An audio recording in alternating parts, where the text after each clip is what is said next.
Here's a question for you. How do you get your rotary table back to zero quickly? Setting 108, Quick Rotary G28, allows your rotary table to return to zero in less than one full rotation, instead of unwinding the total commanded number of degrees since the last zero return. Let's watch it work. I've got this HRT 160 hooked up here, sitting on this pallet, so it's easy to see.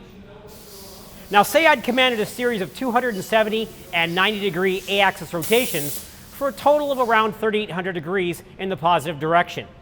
If I put an A G28 at the end of my program to return the A-axis to home, and I have setting 108 turned off, then the rotary table will unwind all 3,800 of those degrees to get back to zero.